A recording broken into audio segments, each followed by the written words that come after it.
Hello everyone, welcome to this session. It's titled Woven Words, and it's a session with the three of us, young Pakistani authors, Nigar Alam to my right and Safinah Danish Elahi to my left. And I'm Taha Kehar, and we will be talking about our books. My book, No Funeral for Nazia, Nigar's book, Under the Tamarind Tree, and Safinah's terrific novel, The Idle Stance of the Tippler Pigeon. So let's begin with Safinah. She can tell us a little bit about her book. Hello everyone, Assalamu alaikum. Thank you for being here today. I know there are a lot of interesting side-by-side sessions going on, and you're welcome to hop in and out. We hope not to bore you. So my book, The Idle Stance of the Tippler Pigeon, is my second novel. The first book that I wrote, the first novel that I wrote was Eye on the Prize, and that has been converted into a TV series called Daud. This novel has also been longlisted for the Asian Fiction Prize 2023. This novel is very close to my heart, and it talks about a relationship between a pair of siblings and their house help. So I tried to tell this story with as much empathy as I could. It deals with loss, trauma, grief, friendship, and I'm always very conscious not to give spoilers because I start talking about the book and then I give away too much. But I've tried to show that there's a certain manner in which we deal with our staff with, and how a person from a lower class is propelled into the middle class, and what are the effects of such progression. So Misha and Zuhaib are wealthy, and Nadia's mother, who's the third character, she works for Misha and Zuhaib's parents. And we see that Misha and Zuhaib's parents try to help Nadia with her education. She's almost raised as her own child, but not really.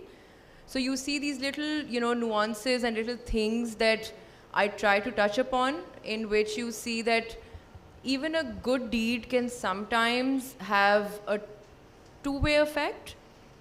It can be, she does obviously get agency later, and she's educated and she gets a better job, but she also in her mind is unable to let go of how she was treated. And she wasn't treated badly, but it's just a family saga of how these two siblings grow up, and some events happen and they may or may not meet again. So, Nigar? Yeah. Nigar. Well, first of all, thank you so much for having me here at KLF. It's such a huge honor, and I'm so grateful to be on stage with Safinah and Taha. So my novel is my debut, and it's called Under the Tamarind Tree. And this is the US and Canadian cover, which the book was released in August 2023. And this is the UK and Commonwealth cover released in November 2023. And I've been asked by Liberty Books to let you know that if you are interested, they are taking pre-orders, and they have ordered this from the UK because they sold out.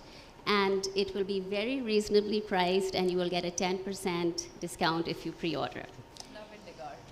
Love the marketing. Love the marketing. Love it. I was told to do it, and I can now check it off my to-do list. Yes. So a little bit about the book. This book is set entirely in Karachi, and it is told in two timelines, a present-day timeline and a 1964 timeline.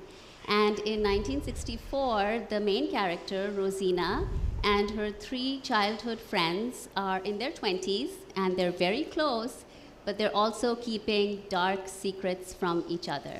And those lead to the tragic events of a single night that changes their lives forever. And in the present day, a much older Rosina, she's in her 80s, she's living in Karachi, and she gets a telephone call from someone she hasn't heard from in over 50 years. And this person asks for a favor that could reveal all those secrets and destroy everything Rosina had tried so hard to protect.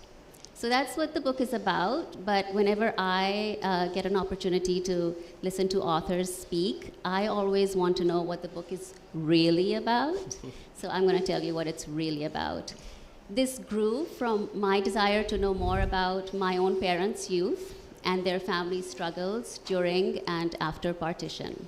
So obviously, partition happened way before this book even begins, right?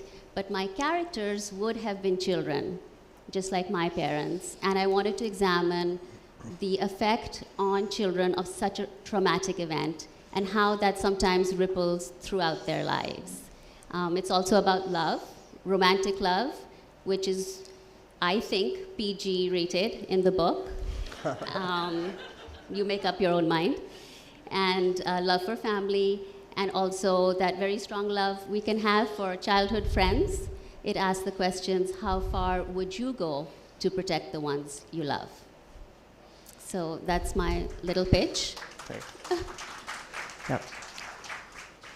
So I'm here to talk about my book, No Funeral for Nazia. This is the British edition. The Pakistani edition will be out later this year. Not the same cover though. There's a Russian language edition that just was released one of these days. I haven't seen it yet, but it's out. And it's a very different cover. So this book is a little different. As the title suggests, there is no funeral for Nazia. Nazia Sami is a celebrated Pakistani author, not a real author. And she decides that when she dies, she wants to have a funeral, a party, not a funeral.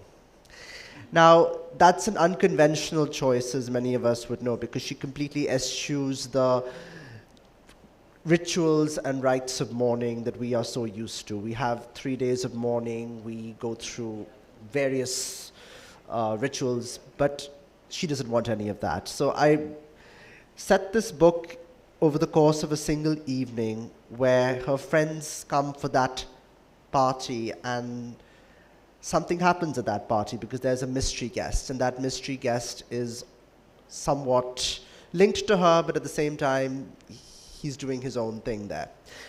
I don't want to give too much away, but the thing about No Funeral for Nazia is that Nazia doesn't appear in the linear arc of the novel. She is dead from the very first page, and yet she is an overpowering presence. In my previous novel, typically Tanya, which some of you may have read, it's okay if you haven't, I won't kill you, but in that book, Tanya, the main character, it was written in the first person voice, and she has a dominant presence throughout, to the extent that minor characters or even secondary characters don't get a say. With this book, I decided that the protagonist would lose that overpowering voice, and other characters would be in a position to evoke her memory. So she exists either as a fantasy in their mind, they'll tell stories about her, their memories that they share, and most of the people at that party don't like her. So yeah, that's the best part about it. And technically it falls within the genre of mystery fiction, but I believe in bending genres. I believe there are certain tropes associated with mystery, and I don't like those tropes, so I want to do away with them. So I used the mystery genre for my own purposes, which probably gives a heart attack to the people who love mystery, but that's what I like to do. So yeah. So Taha, tell me, the idea of throwing a party instead of a funeral, is it secretly something you want? horrifying as it may sound, but I'm not as courageous as my characters. I wouldn't rebel like that. Even now, when it comes to the grieving process, I believe there are certain rituals that have been in vogue for a reason. And I suppose for someone like Nazia, they don't work. But for me, they No, work. I think it's excellent how you've, taken an event that we're sociologically, trained to think of in a certain manner and made such a wonderful evening out of. I wouldn't call it a wonderful evening, but I suppose... I'd like to be there. I think at such a party. Death and grief are very personal, and even for me, when I was writing this book, I was aware that the characters haven't processed what has happened to Nazia. They don't like her. They have their own reservations about her. Interestingly, all the characters in the book, apart from Nazia, they have nicknames. So there's a character named Parveen, she's Pino. Yeah. There's Durdana, she's Dolly. Noreen is Noori, but nobody has a nickname for Nazia. And for me, that was interesting because this was somebody who was different from everybody. And her death means something to all of them, but which they don't really realize. So yeah. Nigar, you mentioned... Could I ask you something first? Oh, Yes. all right. I wanted to know how you deal with death and grief, which is such a serious topic, and yet you've made it into sort of a more entertaining story. I think when it comes to the grieving process, we're told that it's a linear trajectory, that first you'll have to process it, and then eventually acceptance comes with the 5 time. steps. But I don't think it's linear. And even when we're grieving, it's very difficult to grieve for the people you have lost to death. I suppose to some extent it's easier to grieve for the people you've lost to life, people who are living. But when it comes to that, you've lost the connection altogether, but your life keeps going on. And even in those moments, you're not completely detached from everything else that's happening around you. If somebody cracks a joke, you will laugh.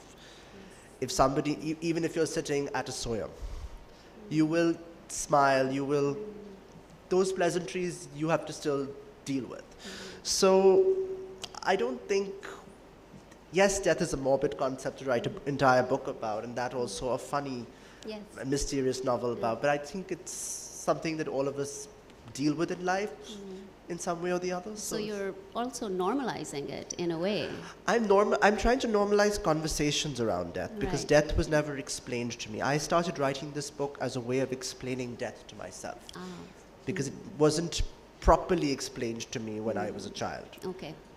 And I don't think anyone wants to have that conversation with a child, but as you grow older, you realize that it is fundamentally a part of our lives and you can't detach yourself from it.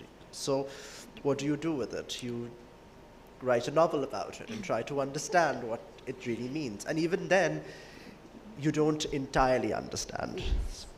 Nigar, I wanted to ask something about your book. Okay. You mentioned something about intergenerational trauma. Can you talk a little bit about how your book deals with that?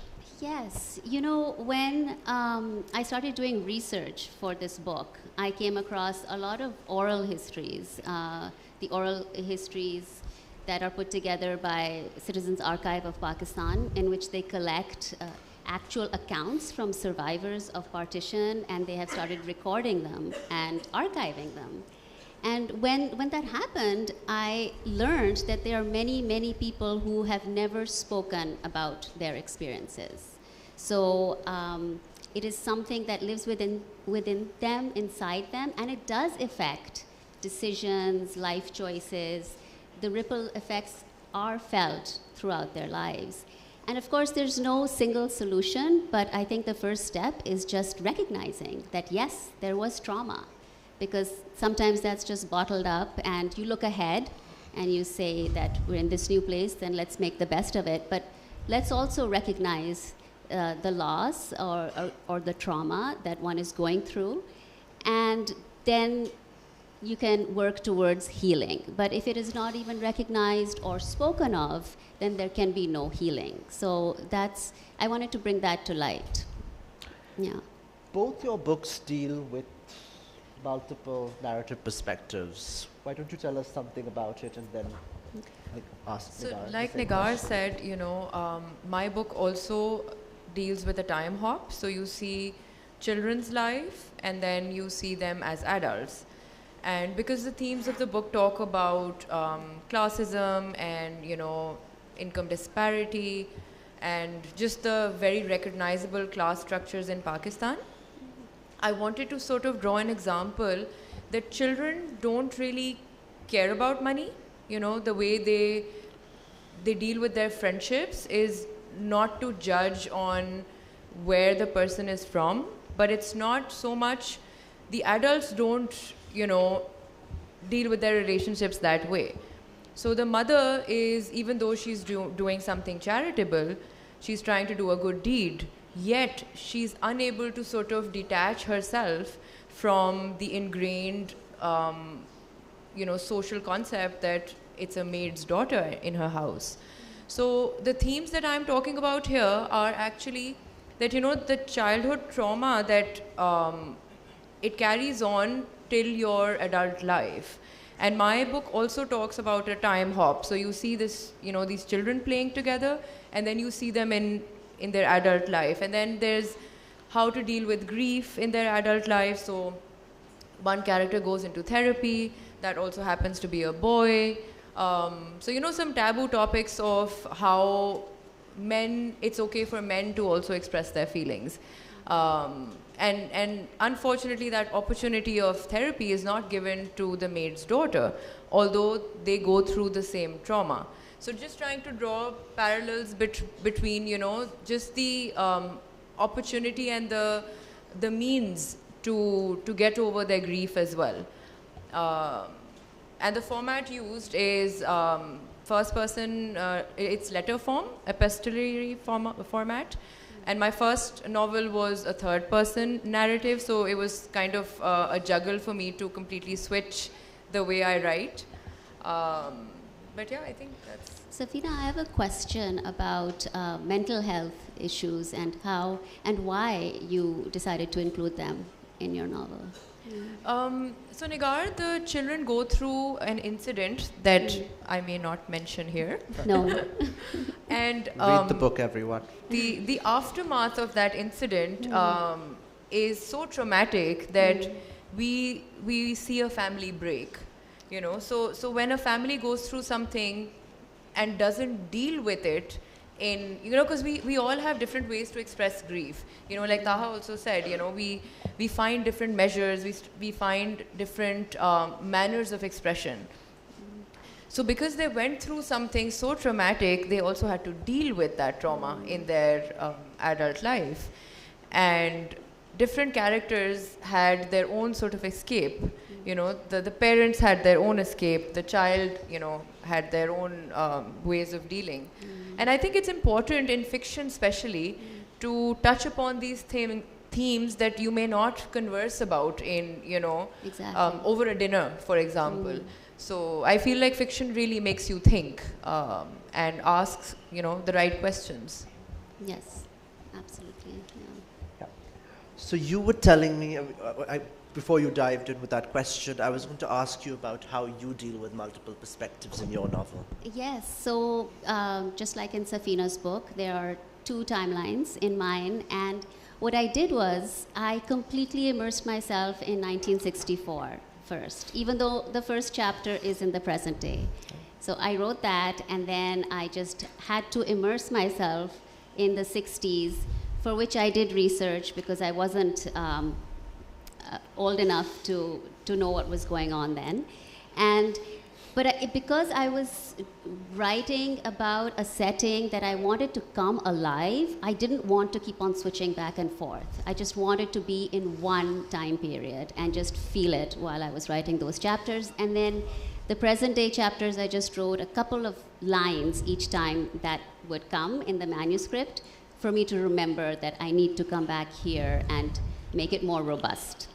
And so after the draft of the 60s, I came back and I wrote about the present day. And then, of course, a gazillion edits and wove those two timelines. Was it difficult to, though, organize where to sort of cut, you know, the background story and the present day story? Was it difficult to structure it, or was that the editors sort of coming in? Because I'm sure there was something that you handed in which already you had to make a call on it.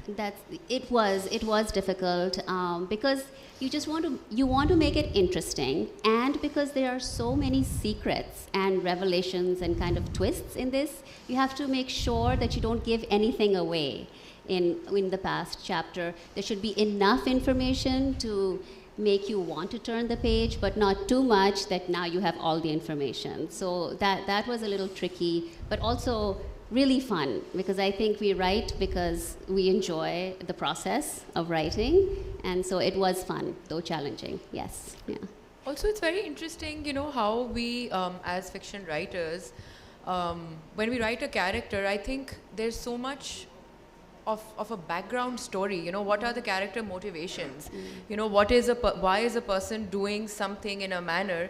It has to go back to where either, you know, the character learned it from or something happened to the character.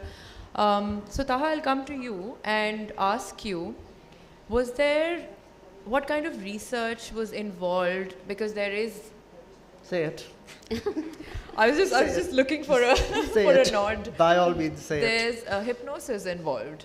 Yes. And my question would be that, did you research? Did you go through a procedure where you were hypnotized? Okay, it's fascinating.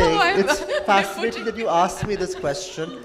So somewhere, I started writing this book in May 2019, and somewhere in June 2019, when I reached the 15 or 20,000 word mark, I said, oh, so now I want to write about hypnotherapy. The mystery guest is a hypnotherapist, and like all mystery novels, or perhaps this is a postmodern detective novel in some respects, there is a detective. The hypnotherapist serves as a stand-in for a detective. I don't know much about hypnotherapy. I had to ask a lot of people, you know, is this the right path for me to pursue? They're like, why don't you put yourself through it? I said, okay, do I want to do this? Because I've always believed that my characters are a courageous version of myself.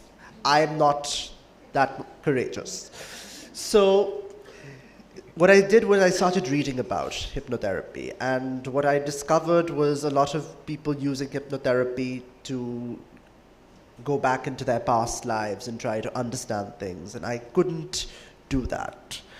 So eventually I had conversations with psychologists, psychotherapists, hypnotherapists, and they say, you don't need to actually go through this, but you have to remember that this is a process that is guided by the patient at that point. It's never that someone puts you to sleep by, you know, waving a watch at you, and it's not like that. It can be like that, but it's not always like that. All hypnosis is self-hypnosis. And that was a trigger for me, because I realized that these characters can go wherever they want to go in the landscape of their mind, as long as they're willing to go there. So even when they go through those hypnotherapy sessions to understand their relationship with Nazia, there are certain things they don't want to explore. And there are certain things they are ready to explore. They even lie to themselves and to the hypnotherapist. So there are points when I felt I was being a bit, you know, devious, because I was making them lie and, you know, do all kinds of things. But then the person I was speaking to, the trained therapist, he said this happens because this is a first session. It's just one session. In one session, you cannot deal with a lifetime of trauma. So that's what it is. And there was a lot of research involved and a lot of terror involved as well. I wrote this over a period of 7.5 months, the first draft, and then I kept it aside and I was terrified of what I'd done. So Nigar, this question is actually for the both of you, and I'll answer it, You have to as after well, yeah. after you both do. Was there one particular character, or even more than one, that was challenging for you to write? Was there a character where you kind of, there was a hang up and you thought that you weren't doing it justice? I always start with characters. As you mentioned, we need to know where they're coming from, right? Their motivation, what they want, and what's standing in their way, basically. So what I do is I put them in situations and figure out how they would react just to get to know them before I even start writing the actual manuscript. And I did that. I spent about a year just learning about my characters before writing. I completed the manuscript, it got sold, and then I worked with the publisher's editor, and they said I had to make the ghosts more present on the page. And of course, I should have taken a lesson from Taha, because he has a person who's not living, but very much present on the page, right? So I didn't know that then, and I should have just taken a lesson. But that was really the hardest thing, because there are a couple of characters who are not living in the book, but the publishers wanted their presence and their impact to be felt on the page. And so I think that was challenging for me, but I think it came out pretty much as they wanted, because those characters are now felt by the reader, even though they don't exist. Yeah. And do you have a favorite character? Of course, I have a favorite. Unlike parents, but very much like grandparents who have favorites, I have a favorite, and she is Rosina, because I feel I'm just really proud of her from navigating all of her losses and moral dilemmas, and how she balanced the needs of family and society with her own personal goals. Because sometimes in, especially the 60s, society expectations were such that personal needs were put second. And so I think she did it very gracefully, even though she suffered through losses. Yeah. Taha? So for me, my favorite character was probably Nazia. And there was a lot of research involved in that as well, because as Nigar mentioned, she's not on the pages, but she dominates the pages. She's on the titles, and perhaps No Funeral for Nazia, the title is her revolt against the rituals of death, and for the reader, it's a reminder that she's always there in some way or the other. But the easiest part about writing Nazia was that I could make her up as I go along. Every character had a different story to tell about her. Oh. And that's what made me curious about the difference between your public image and your self-image. Yeah. It's very easy to say that, okay, that person was terrific and he did this and he did that. And then there's another version of things where they didn't do all those things. And then there's the inner self, the person she was. We never get to see that. And that version is completely missing from the narrative. So are you saying that you built her as you wrote? Eventually. Oh, The way wow. I write characters is that I let them speak. Initially, I'll just write dialogue on a page and see how it sounds. So for me, that's how I get to know a character. And then I try to understand the layers of mystery in that as well. So it is easy in some respects, but it's very difficult Yeah. to follow that approach. Some people might say that they're speaking, so yes, you're filling words and pages, but the psychology behind that character is the one thing I have to excavate, and that takes time. So yeah. And you So were I'll going just to answer my own question. question. Yeah. So for me, I think Zuhaib, who is in his late 20s and he lives in London, he was very difficult to write because he is also suffering through mental disease, and I didn't know how to fill his day. when I was writing him, I was just thinking, okay, so he has a job, and then he has friends, and he has, you know, this disease. What does he do all day? so, so for me, to fill that was a challenge. And I hope I did justice to it because, You did. It shouldn't feel like I didn't know what I was doing. Did you research? Did you I find some? I did. Of course I Okay, did. yeah. I found out, you know, what kind of doctor he would see, where would the doctor sit, what kind of, you know, What people hallucinations do he to fill their had. days. Yes, of course. I had some friends, you know, Good. who I said, okay, tell me, what do you do between 3 p.m. and 7 p.m.? Yeah. And I have to say that my favorite character was Nadia because I feel like she was such a champ. She's the one who's the maid's daughter. And she isn't even very likable. You know, when we write characters, a lot of times our editors and publishers tell us that your character should be likable so that the reader can root for them. But I don't personally believe so. I think that we're all flawed and so have to be our characters. You know, there's always a positive and a negative side. And some things that she did may have been questionable, you know, not necessarily very positive. But it's also the cards you're dealt with in life. You know, nobody is, not everyone has, you know, the opportunity to act the right way. So she was just thrown a lot of things in her life, and she did, she was the best possible version of herself. And I think she learned, you know, and hopefully for the generations to come, the education that she got, she would be able to transfer that, you know, to her children. I suppose we should read from our books. We'll, if you'd like. Yeah? We could do a short reading. Yeah. Would that be okay? All right. Do you want to start, Taha? Safinah should begin. Okay. We'll go, then we'll move to you and I'll do it last. Okay, so this is a passage that sort of explains the title of the book because my father says that, you know, why do you keep such difficult titles? You know, it's so difficult to remember. Can't you just go with Eye on the Prize or something simple next time?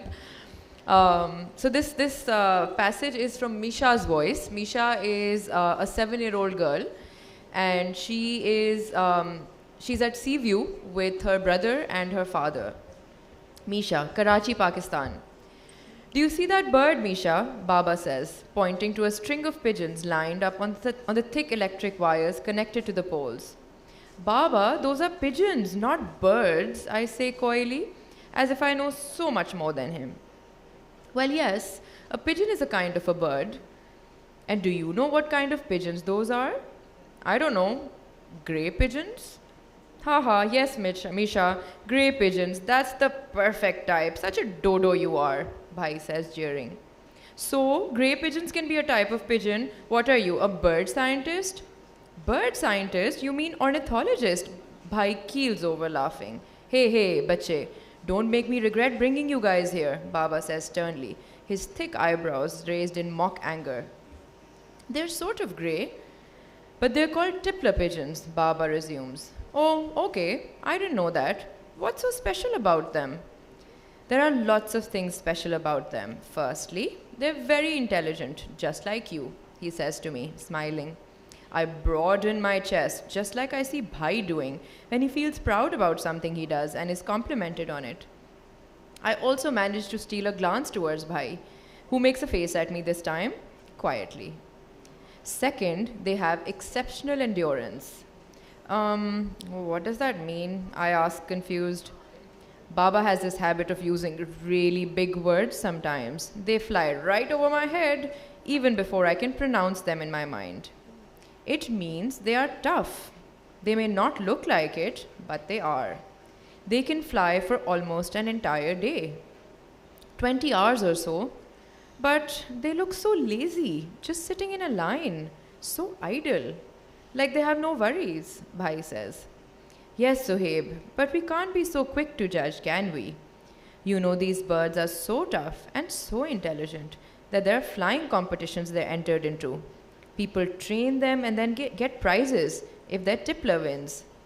Sort of like a dog race, but for birds. In the sky, I say smugly. Haha, yes, exactly like that. I can't believe it though, they look so peaceful. Like they could sit on those wires all day, says Bhai, deep in thought. Yes, beta, just remember, sometimes things are not what they seem. Don't be fooled by the idle stance of the Tippler pigeon. Always make it a point to discover, look, and observe.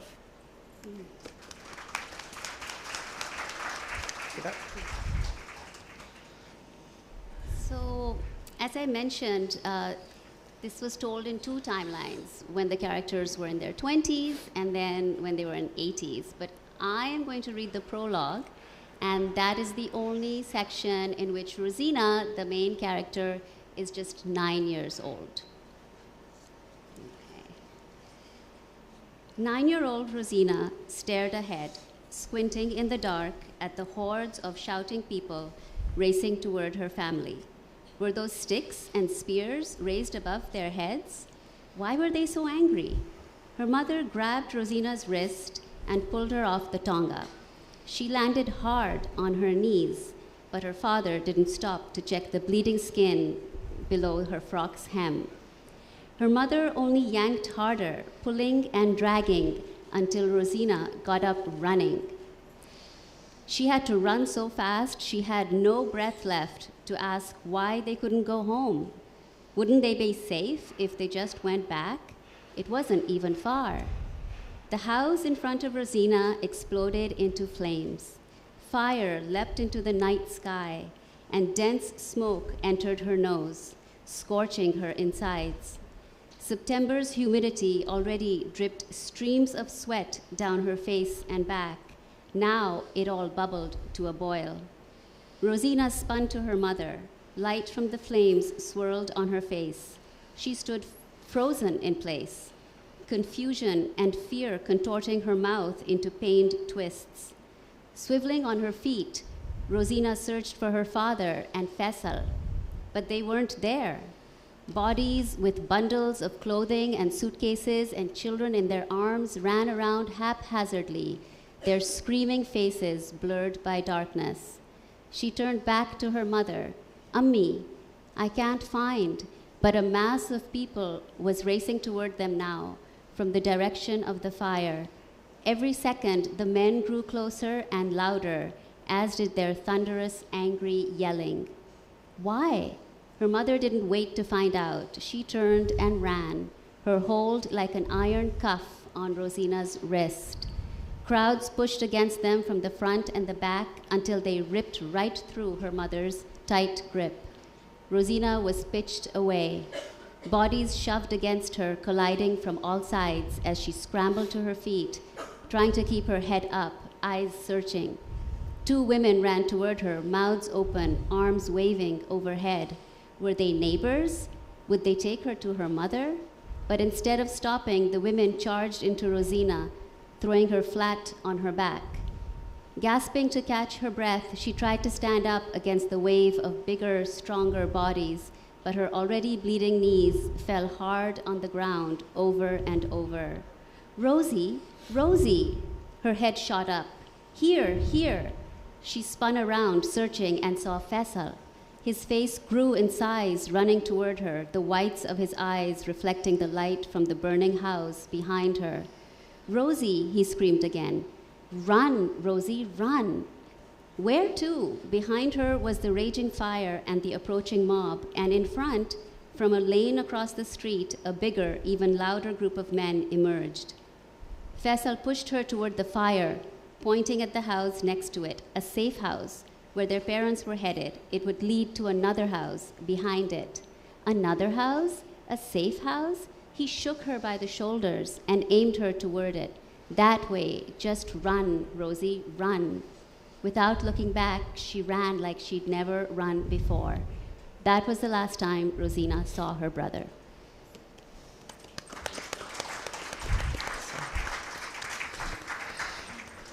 So the passage I'm going to read is from very early on in the book.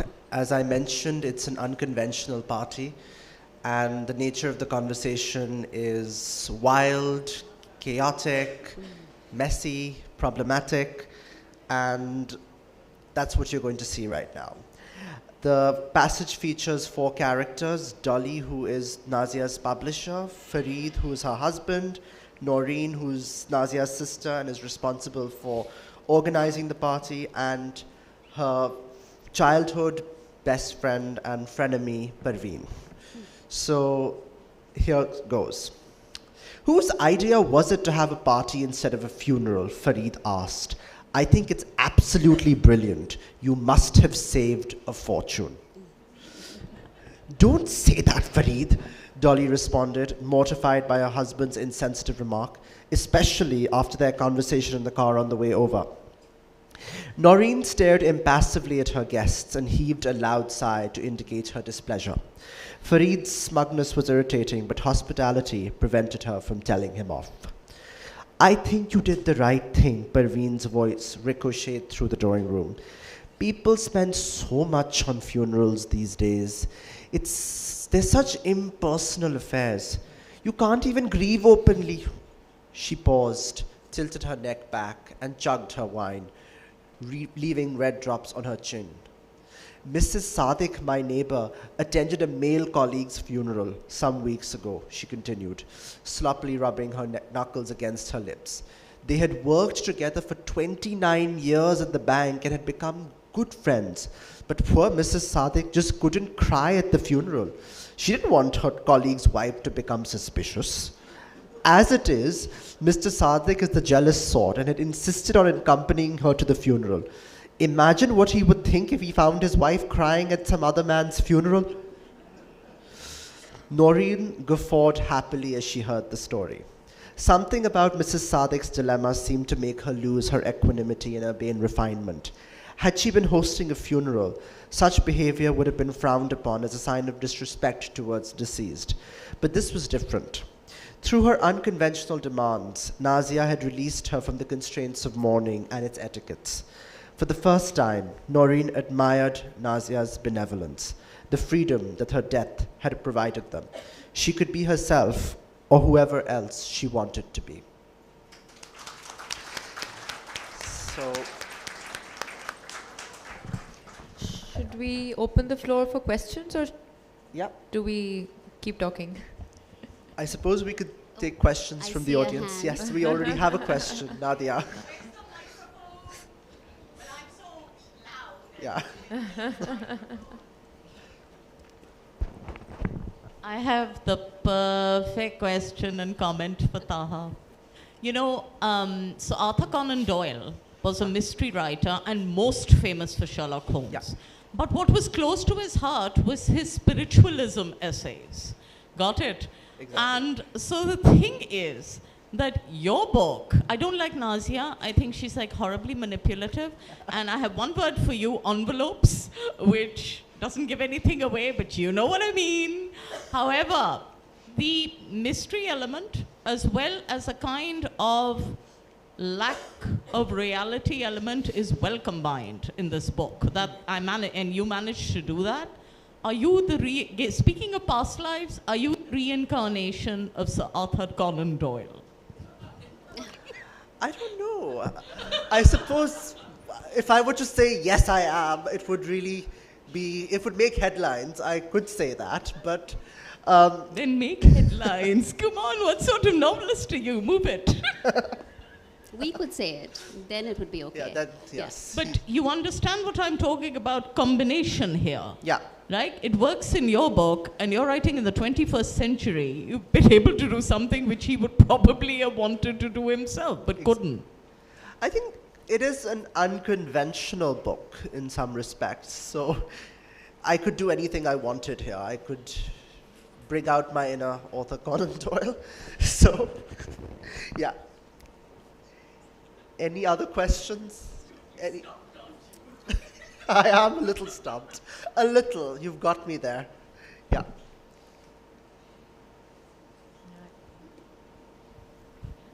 Hi, I'm Uzma. Sorry, this question is going to be very boring, following the very interesting one. But I would like to know more about, as each of you, your story about how you got into writing. And I think that would be something very interesting. And I know that two authors right now, Nigar and Taha, you talked about what your process is of writing. But Safinah, we didn't get to understand yours. So that would be an added question. Thank you. Thank you for that question.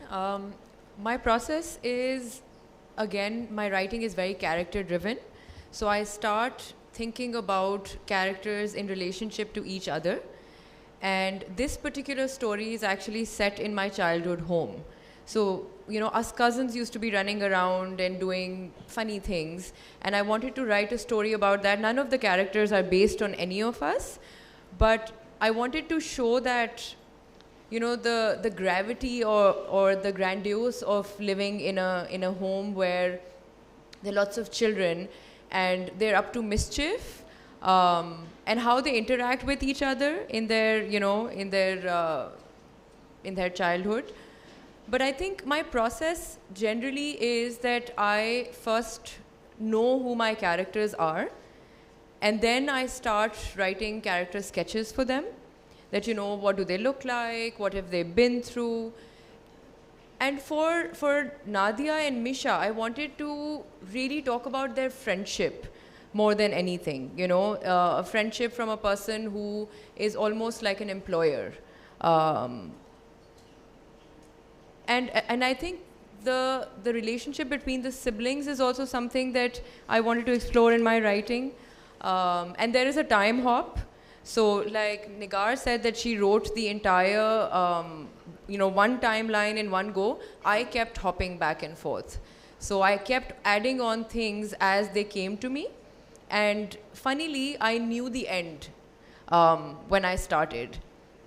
It was the middle that, you know, you had to kind of reach the end in a certain manner. So even, you know, a few writer friends that I was talking to at the time, I was like, I know what happens to them, but I need to make it, you know, worthwhile for the reader to understand how it happens. And I don't want it to remain in my head. You know, sometimes you have a scene, but you're not able to put it on paper, and it doesn't come across as something that you were thinking in your mind. But yes, I think the middle part is what most of the work is put into. Yeah. There was a part of the question about your writing process and how you got into writing as well. Oh, how I got into writing. Yeah, I've been a reader. I've been a reader all my life.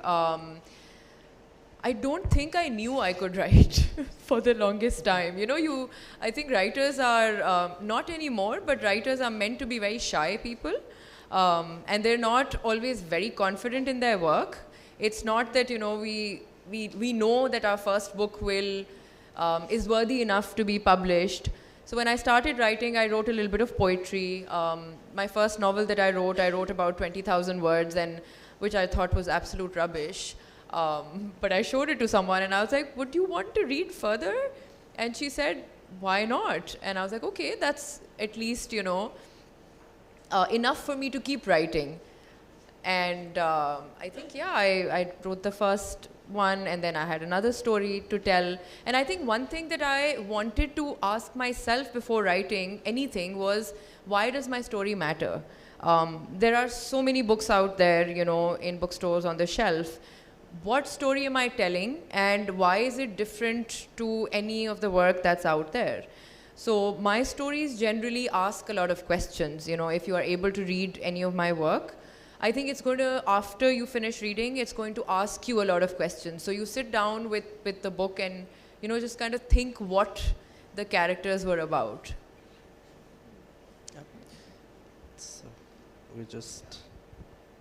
Nigar, I enjoyed the book, but in the beginning I was thoroughly confused. I'm sorry, the time jump really threw me. I didn't know what was happening. But in the end, you put it together very nicely. Suddenly everything fell in place because there were so many questions in our minds. So how did it happen? Haris Please, no spoilers. Yeah. Okay. The characters, I mean, how do they sort of get together Yes. in the end? Because apparently they hadn't met for 50 years. Work around it, work around it. Around it, don't say anything. All right. I enjoyed it. Thank you. Thank you. Thank you so much. Any other questions? Yeah. So how hard was it to get the book published? Because you mentioned this was your debut.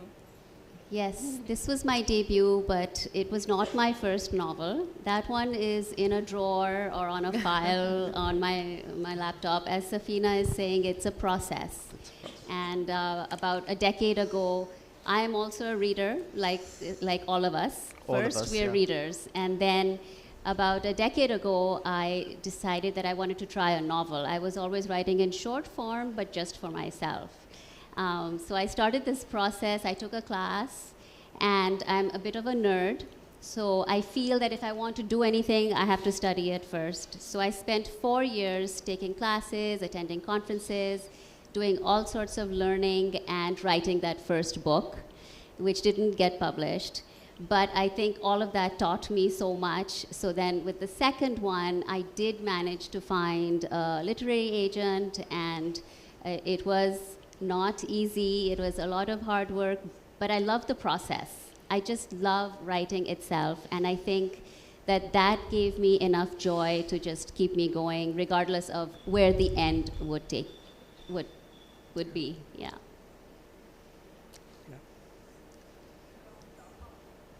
What about your writing? How did you get here? Yes. I was a journalist. I always wanted to write. I tried my hand when I was 15. I wasn't a journalist back then, though. I started writing poetry. I realized I was terrible at it. I dabbled in telling. I think I tried to do some spoken word. Didn't work for me either.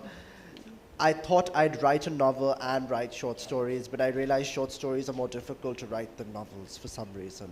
I agree. I just feel that there's so much you can encapsulate in one short story that it's difficult to package all of that in.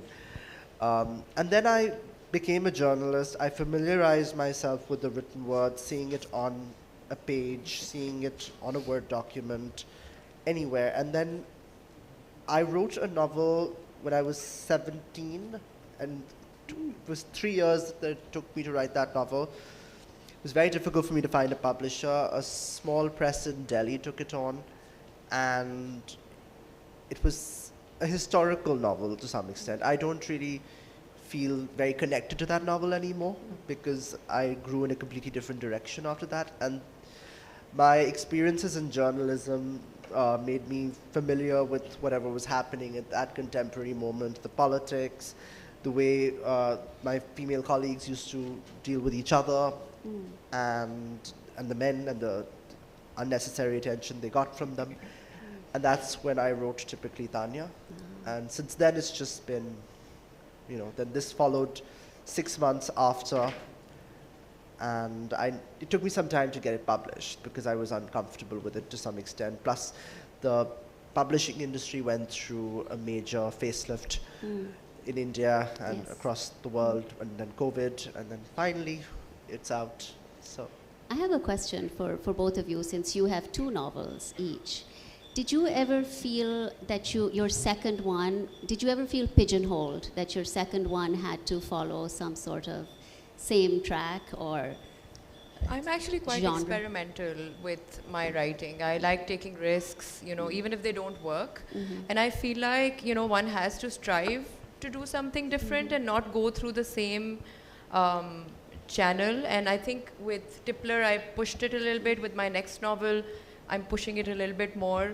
But I do have an interesting comment that I was a part of a residency in the US. Conrad is here. He mentioned me. It's only fitting I mention you. And a novelist there said to me that, no one below the age of 40 should write a novel. And I asked him, and I was like, but why do you say that? And he's like, no, because, young people, they don't have enough experience, and, they just make up stuff. And because he was older than 40. So I said, no, that's not true. You know, you just need to be an observer and look at things closely, and then obviously do your research and know a little bit of writing. Yes, yeah. I mean, I do think that as you grow, as we grow, our novels change. Of they have course, to, of you know. course. But that doesn't mean that there's an age where it's not No, allowed. not at all. I don't agree.